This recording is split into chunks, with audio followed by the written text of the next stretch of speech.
Travailleurs frontaliers, arnaque ou bon plan?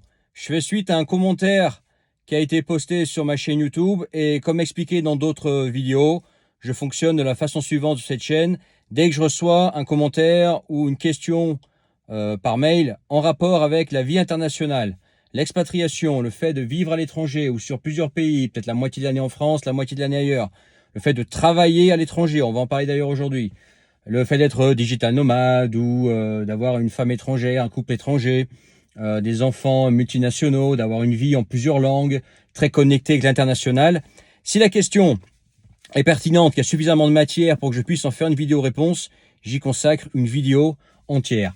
Et là, aujourd'hui, je vais répondre à une question très pertinente, très intéressante au sujet du fait d'être travailleur frontalier. Est-ce que c'est une arnaque? Est-ce que c'est un bon plan? Alors, qu'est-ce que c'est qu'un travailleur frontalier? C'est typiquement en fait des Français qui vont vivre près de la frontière avec la Suisse, mais qui vont pas travailler en France, mais en Suisse, tout en travaillant en France. Ça va être ceux qui vont être près de la frontière avec le Luxembourg, qui vont travailler au Luxembourg, mais vivre en France. Ça peut éventuellement, on peut imaginer pour certains profils, vivre en France, mais travailler en Allemagne, près de la frontière allemande, ou éventuellement travailler en Belgique et en vivant dans le 59.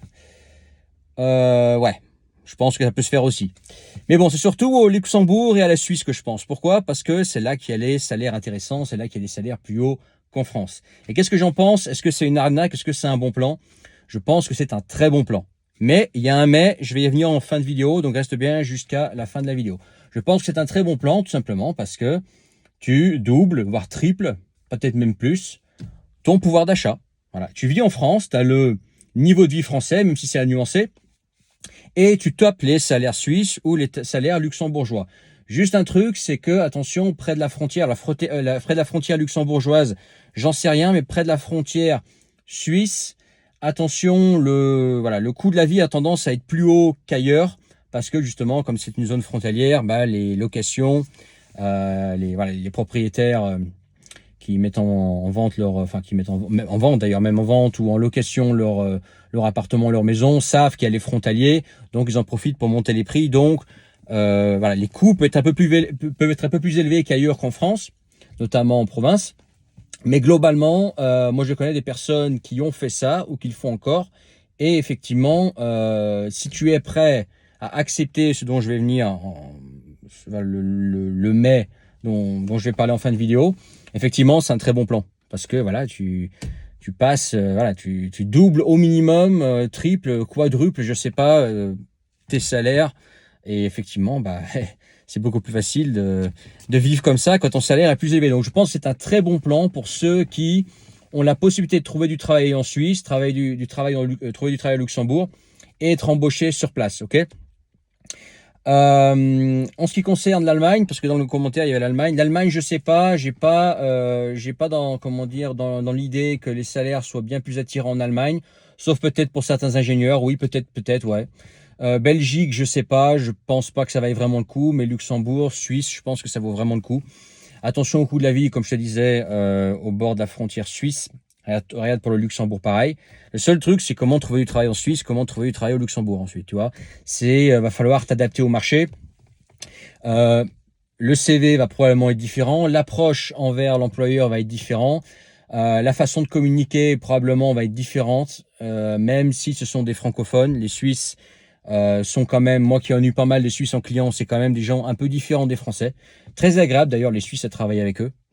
Très agréable. Luxembourgeois, je ne sais pas, mais je sais que le français là-bas aussi est parlé, donc potentiellement tu vas parler à des francophones. Mais culturellement, et le marché du travail, le marché du business peut être différent. Donc attention à ça. Il n'y a pas avec ta bite et ton couteau. Renseigne-toi bien sur comment travailler en Suisse, qui est recherché, ton profil est-il recherché, et s'il n'est pas recherché, comment tu peux adapter ton profil pour qu'il devienne recherché en Suisse, et comment te présenter et convaincre un employeur suisse. Pareil pour le Luxembourg. Okay. Mais globalement, je pense que c'est un très très bon plan. Voilà. Si tu veux rester en France, tout le monde ne va pas rester en France, c'est effectivement un bon plan. Il y a un mais, tout au moins, dont il faut tenir compte. C'est que quand tu es travailleur frontalier suisse, frontalier luxembourgeois, tu n'es pas juste dépendant géographiquement, tu es doublement dépendant géographiquement. Moi, tu sais que je prône la liberté géographique, l'indépendance géographique dans le sens où tu gagnes ta vie, puis n'importe où. Je sais que c'est pas pour tout le monde, etc. Mais en tout cas, c'est un truc, une fois que tu as mis en place ça, tu as une liberté de dingue parce que tu peux aller vivre dans l'endroit que tu as choisi et non pas que ton salaire ou ton employeur a choisi, parce que c'est ce que tu fais, hein. Quand tu es frontalier, c'est pas toi qui choisis l'endroit où tu vis, c'est là où il y a ton travail. Donc déjà, c'est ton travail qui te domine, c'est pas toi qui domine le travail.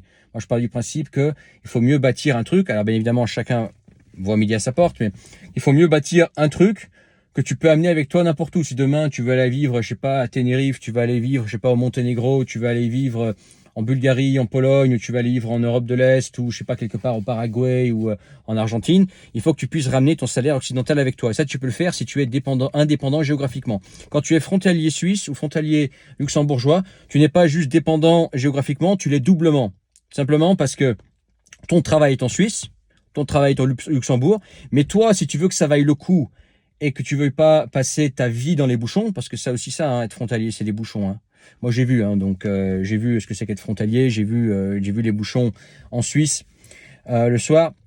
Si tu veux que ça vaille le coup, il faut que tu habites près de la frontière. Donc en fait, déjà, tu es forcé d'aller travailler en Suisse, juste pour les salaires. Je dis pas que ça vaut pas le coup, c'est un super plan, hein, pour ceux qui veulent rester en France et qui aiment bien les régions près de la Suisse. Tu es forcé d'aller vivre en Suisse, donc tu peux pas aller vivre où tu veux. La Suisse a décidé de toi, pour toi, que ton travail serait là-bas. Et en plus, tu n'es même pas libre de choisir l'endroit où tu vis, puisque tu es obligé d'être près de la frontière de la Suisse ou près de la frontière du Luxembourg ou de l'Allemagne, éventuellement, l'Alsace. J'ai moins creusé l'aspect Allemagne. Je pense que ça vaut pas le coup, il faut mieux aller vivre en Allemagne directement, dans ce cas-là. Même si j'irai pas vivre en Allemagne maintenant, clairement. Mais c'est ça le truc, c'est que voilà, frontalier suisse, bah, ça veut dire vivre à Annemasse, à Gex, à Ferney-Voltaire, là-bas dans l'Ain, là, ou peut-être un peu plus haut, là, je sais plus comment on appelle ça, là, cette région. Voilà, ça veut dire vivre près de la Suisse, près du Luxembourg. Donc après, tu es coincé. Tu es obligé de vivre là-bas si tu veux conserver ton revenu suisse. Voilà. Et tu es obligé de travailler en Suisse parce que voilà, tout est basé sur le fait que en Suisse, il y a des salaires plus hauts qu'en France. Donc forcément, bah, tu vas pas abandonner ton salaire suisse. Puisque de toute façon, tu es venu à l'origine dans cet endroit pour ça. Donc tu es coincé en Suisse et dans cette partie de la France, ou tu es coincé au Luxembourg et dans cette partie de la France. Tout l'inverse du fait d'être indépendant géographiquement. C'est le seul gros point noir que j'y vois. Et raison probablement pourquoi moi je le fais pas. D'une part parce que je suis entrepreneur et puis parce que deux, je veux ma liberté géographique. Mais si aujourd'hui j'étais salarié et que j'avais pas pour projet de quitter la France un jour et que voilà, ça me dérangerait pas de vivre là-bas à Gex, Annemasse, tout ça, là, Ferney-Voltaire, probablement je le ferais moi. Je pense que je le ferais moi. Je serais frontalier suisse. Si je voulais rester en France, ça me dérangerait pas de vivre dans ces régions, ou je serais frontalier luxembourgeois. Ouais, je pense que je ferais ça. Si je devais rester en France et être salarié, je ferais ça. Ouais, bon plan. Mais n'oublie pas ce que je t'ai dit, il y a un gros point noir et voilà. Bon, certains s'en foutent complètement et c'est leur choix, mais d'autres, ceux qui un jour veulent quitter la France ou qui veulent être libres de choisir leur endroit, bah c'est malheureusement pas la configuration pour eux, malgré le fait qu'il y a des hauts salaires dans ces deux pays et que tu puisses avoir un niveau de vie décuplé en France grâce à cet arbitrage. Voilà, dis-moi ce que tu en as pensé en commentaire, mets ton pouce si tu as trouvé ça intéressant. Reste dans la description le premier lien vieinternationale.com. Si tu n'as pas encore été voir, va voir. Peut-être que je peux t'aider si tu veux vivre à l'étranger, te configurer, mener une vie internationale. Je peux t'aider grâce à mon expérience là-dedans, gagner ta vie par exemple à l'étranger ou à distance. Ça c'est quand même très bien. N'oublie pas de t'abonner si ce n'est pas encore fait, de partager et puis bah, comme je te disais tout à l'heure en début de vidéo, si tu as une question en rapport avec la vie à l'étranger ou le fait de travailler à l'étranger, ça c'est une question très pertinente. Merci à la personne qui a posé cette question parce que là on parle de vivre en France mais avoir quand même une vie internationale parce que le fait de frontalier, de travailler en dehors de France, c'est quand même une vie internationale. Merci et puis voilà. Si tu as une question, pose-la moi. S'il y a suffisamment de matière, je peux en faire une vidéo réponse. J'en fais une vidéo réponse et puis à bientôt sur la chaîne Vie Internationale.